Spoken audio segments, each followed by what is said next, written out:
بسم الله الرحمن الرحيم. الحمد لله رب العالمين، والصلاة والسلام على أشرف الأنبياء وخاتم المرسلين محمد وعلى آله وصحبه وسلم. ربنا هب لنا من لدنك رحمة وهيئ لنا من أمرنا رشدا. ربنا أرنا الحق حقا وارزقنا اتباعه وأرنا الباطل باطلا وارزقنا اجتنابه. ربنا اغفر لنا ذنوبنا وإسرافنا في أمرنا وثبت أقدامنا وانصرنا على القوم الكافرين آمين.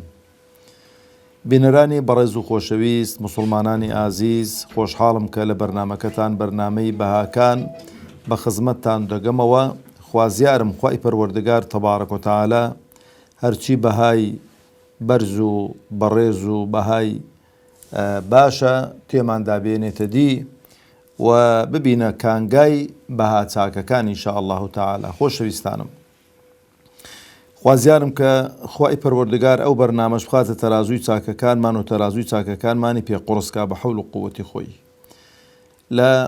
هەر لە بابی ئیحسان چاکەکاری کە بەهایەکی زۆر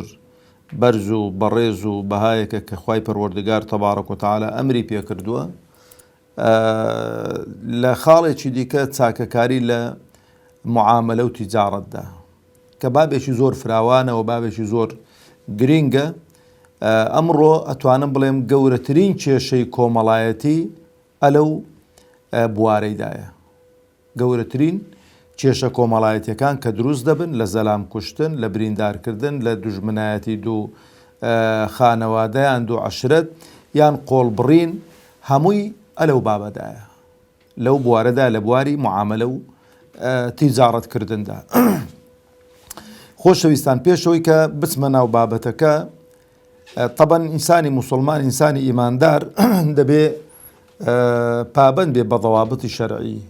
ئیمامی عومەر ڕەزا و ڕەحمەتی خوای لەسەر بێ لێ نەدەگەڕا خەڵکێک کە شارەزا نەبێ لە بابی معاملاتی نەخوێن بێ بە گوێرەی ئوسولی شەرعی، واتە چه حەڵاڵە و چه حەرامە، چۆن معاملە دەکرێت، چۆن تیجارەت دەکرێت، نەیدەهێشتێتە بازاری سەر بەخۆی دوکانێک بکاتەوە قۆڵی خەڵکی ببڕێت. دەبوا شارەزا بعد چی لێی دەپرسین؟ دەیفەرموو بابی معاملاتت خوێندووە؟ ئەگە بیگۆت با دەیگۆ بڕۆ لە مزگەوت خۆت فێری بابی معاملات کە جا ئەوراوەرەوە ناو بازار، بۆی تووشی حەرام نەبی کوڕم. جا لەبەرەوە عولەما دەفەرمون ئینسان هەر ئیشێکی کردی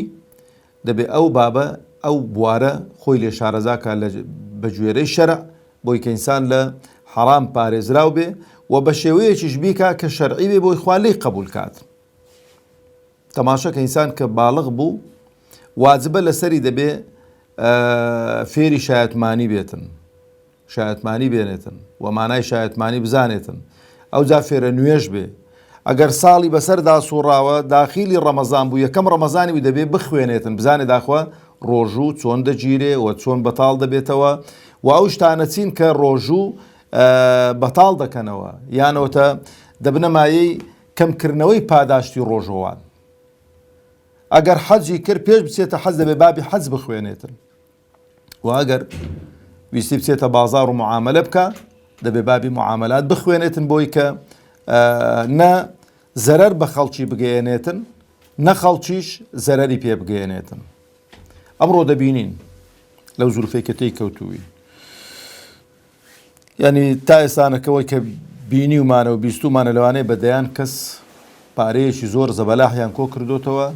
لە خەڵکیان وەرگرت و هەمووش بە فێڵ و تەڵەکە و بە ڕیبا و بە قۆڵبڕین پارەکەشیان خواردووە. بەڵام لەگەڵەوەشدا ئەو خەڵکە عیبرەتگرتی نابێت. لەو لایەکی دیکە قید دەبێتەوە ئەوەندە پارەم دەنێەوە دەتان تەسلیم دەکەمەوە، کە ڕیبایەکی هەر گومانی تێداین ڕیبای فەضلە. ڕیبای فەضل لەوەیە کە تۆ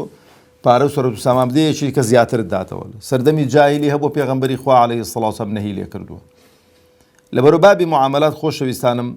یەکێکە لەو بابانەی کە چاکەکاری تێدا واریدە و زۆر زەرورە. یەکەم شت ئینسان دەبێت بە تایبەتی ئەو کەسەی کە دەوڵەمەندە دەبێت چاکەکار بێ، کە معاملەت کرد نابێ فێڵ لە خەڵکی بکە. یەکەم خاڵ دەبێ ئەو شتەی کە دەیفرۆشی دەبێت ڕازگۆبی تێیدا، دەبێت ڕازگۆبی تێیدا، خەلەلەکانی باسکەی، کەم و کوڕیەکانی باسکەی. ناکرێ مەسەلەنە تۆ تاجیرێکی گەورەی مەواد بەسەر چووە وەڕقەکەی بگۆڕی و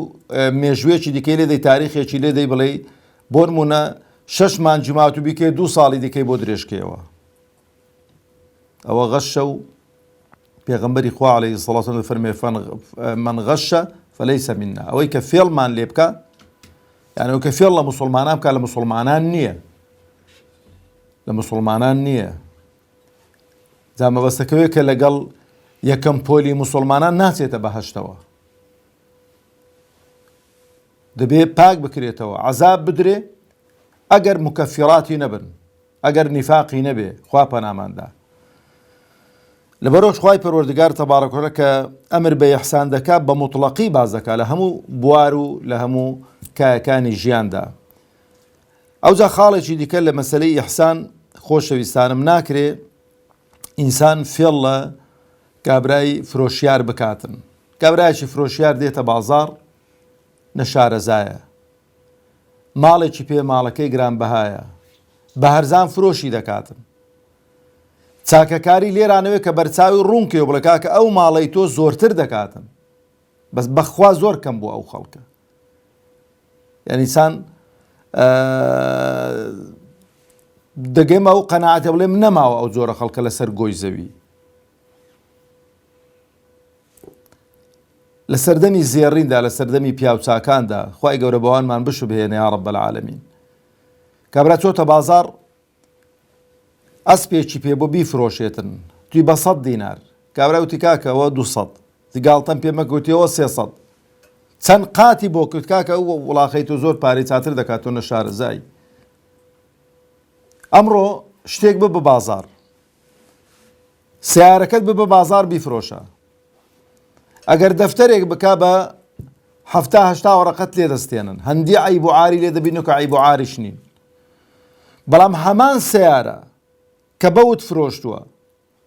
بە 70 وەرەقە بە 80 وەرەقە پاشی یەک ڕۆژیان پاشی ئەوەی کە عەقدەکە کرا بڕۆ لای لێت دەکاتە نزانم چی دەکاتە تەیارە نایناسیەوە هەندی موازەفاتان بۆ زیاد دەکا هەندی بە بەژن و باڵای هەڵدەڵێ بە سەتەکەش ناداتەوە خەلەلەکە لە ئیماندایە خەلەلەکە لە باوەڕدایە خەلەلەکە لە کەم قەناعەتیدایە کە خوای گەورە تەبارەک و تەعالا ڕازیقە ئەوجا خاڵێکی دیکە خۆشەویستانم لە مەسەلەی چاکەکاری لە معاملە و لە تیجارەتدا وەکو گوتم ئینسان نابێ فێڵ بکە و نابێ خیانەت بکە و نابێ معاملاتی ڕەبەوی ئەو شتانەی کە ڕیبای تێدان و ئەو شتانەی کە ڕیبا هەڵدەگرن نابێ ئینسان خۆیان لێ بداوە دەبێ خەڵکیش ئاگادار بکاتەوە خاڵێکی دیکە لە معاملاتدا بە گشتی خۆشەویستانم ئەویش مەسەلەی سەهلی ینی وەکو پێغەمبەری خوا عەلەیهی السەڵاتو وەسەلام دەفەرمێ رحم الله سهل البيع وسهل الشراء رحمتي خوا لەو کەسەی بێ کە زۆر سەهلە لە کڕین و فرۆشتندا ئەوەی کە دەفرۆشێ و ڕەحمەتی خوا لەوەش بێ کە دەیکرێ کە سەهل بێ یعنی وایە جاری وایە کابرای و ئاسمانی هەڵدێق و دیواری کابراگە ئەوە بێتن دەڵێ کاکە بەخوا چی وێنێ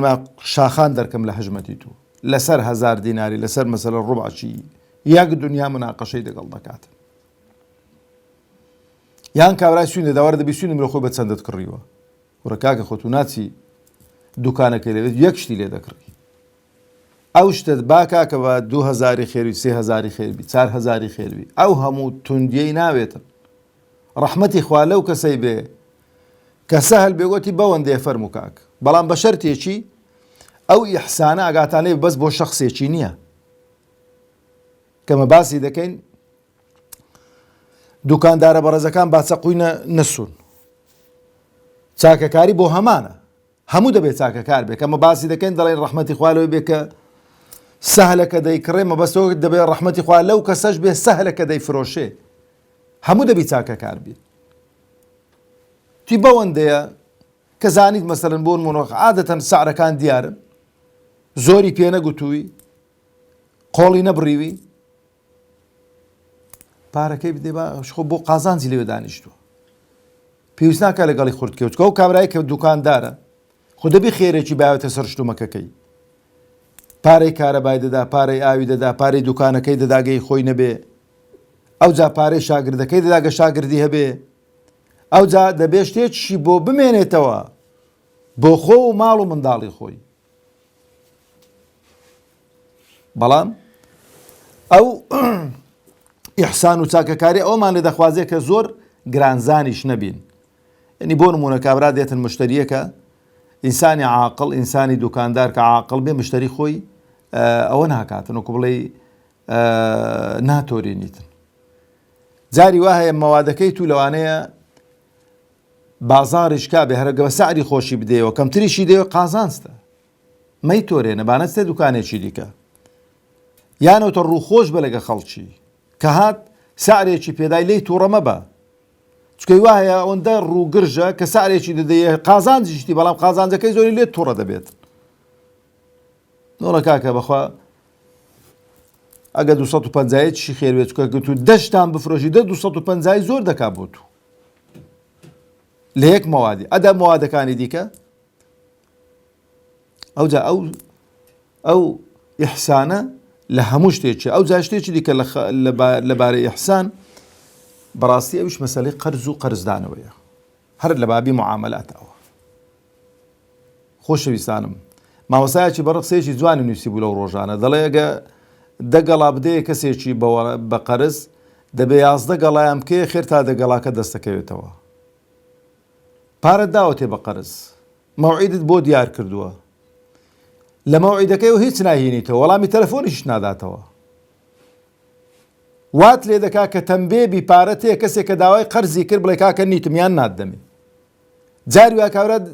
لەبەرەوەی کە هەندیان بێخوایی لەگەڵ کردو، هەندیان بێوعدی لەگەڵ کە و کاورە فێری درۆشیان کردو، پارە هەیە دەڵێ نیتم.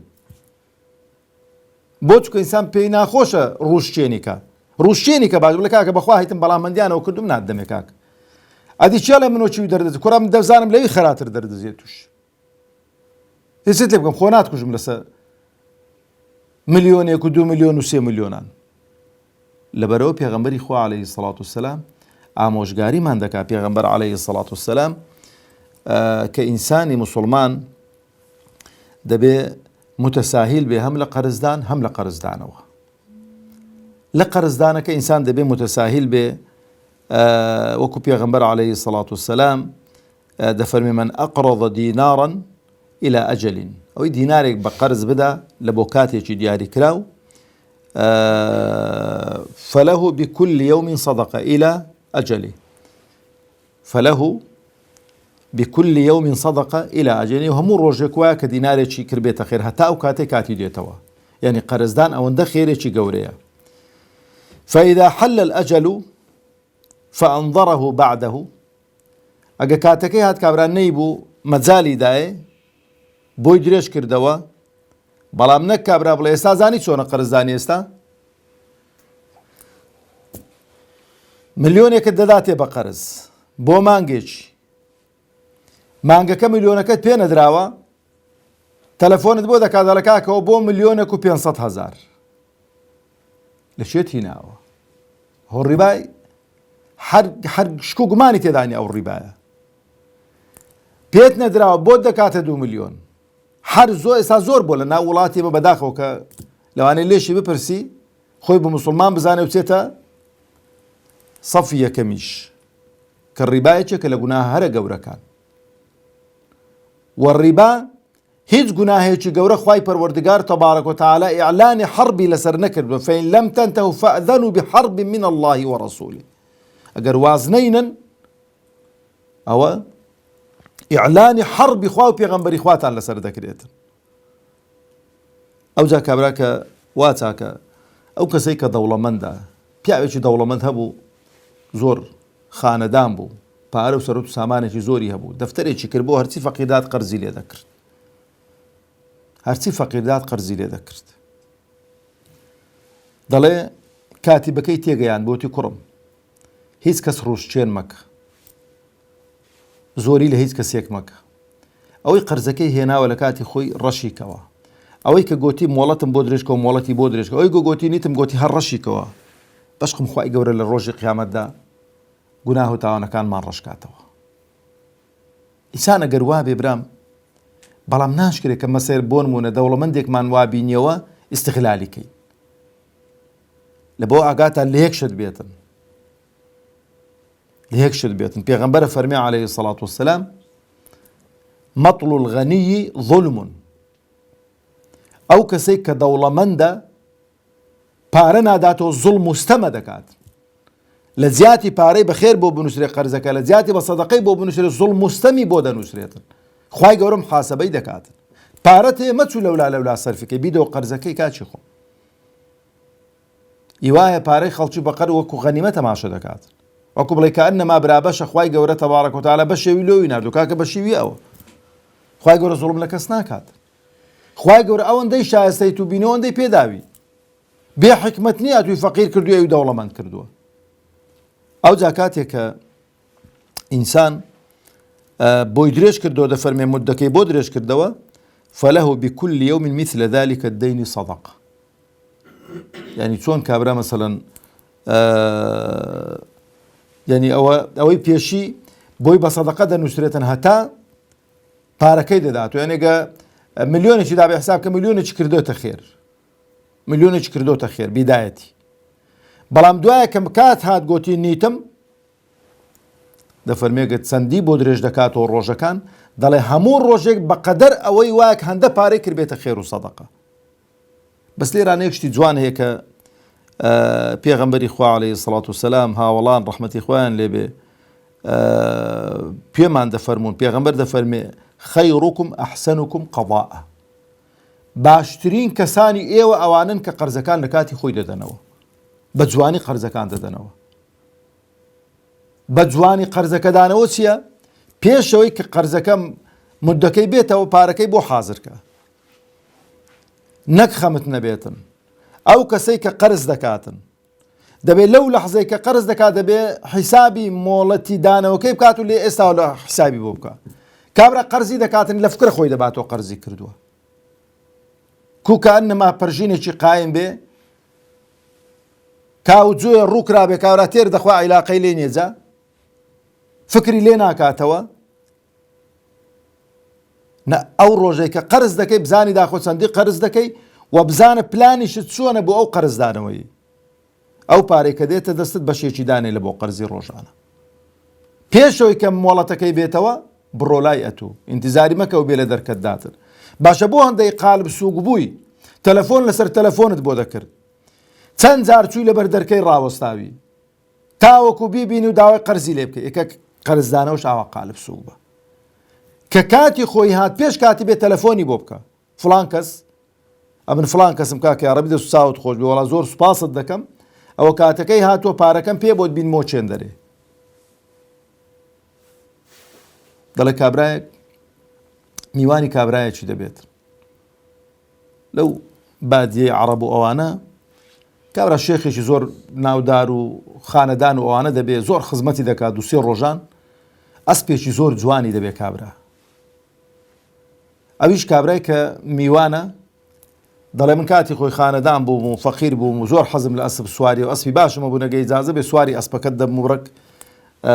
غارغارانی پێ دەکەم سوار دەبێ و دەڵێ ئەوە ئەسپەکەم ڕفاند و ڕۆژ دەڵێ وەرە مەڕۆ دەڵێ وەرە شتێکت با پێ بڵم دەڵێ چێ گوتی ئەگەر لە شوێنان باسکرا نەڵێ ئەو ئەسپەم ئاوا برد کوڕە دەڵێ بۆ دەڵێ خەڵک تۆبەی دەکات لە چاکەی ئەمن سێ ڕۆژان خزمەتم کردی و قورم ساخ ئێستا ئاو بە ناپیاوی سواری ئەسپەکەی دەوی دەڕفێنی دەڵێ بردم کەواتە بابی معاملات زۆر گرنگە ئینسان تێیدا چاکەکار بێ وەکو ئاخر قسەشمەوەی دەفەرمێ من ئەقال نادما صفقته أقال الله عثرته يوم القيامة يعني دەبینی کەسێکی شەیە کە فەقیرە هەژارە پارەی نییە بیداتەوە دەزانی محتاجە ئەو پارەیەشی لە شتی پڕوپوت سەرف نەکردووە ئەگەر کابرا گەردەنی ئازاکە عفووی کابلەکە گەردەنت ئازا بێتن ئەوە خوای پەروەردگار تەبارەک و تەعالا گردنی ئازادەکە عفووی دەکا لە کەم و کوڕیەکانی خۆش دەبێ بەڵام ئاگاتان لێ بێتن ئەو جۆرە کەسانە نەیکەنە پیشە و نەیکەنە وەکو بڵێ خوو چکەی وایە دەیکاتە خۆ و پیشە هەر لەوەی قەرز دەکا و دەڵێ نیتم و بۆی گردن لەوەی قەرز دەکە ئەو جۆرە کەسانەمان دەبی ئاگا لێ بێ لە ناو کۆمەڵگە و مجتەمەعدا تا دەرسێکی دیکە و لەسەر هەمان خاڵدا بەخوای پەروەردگارتان دەسپێرم. والسلام عليكم ورحمة الله وبركاته.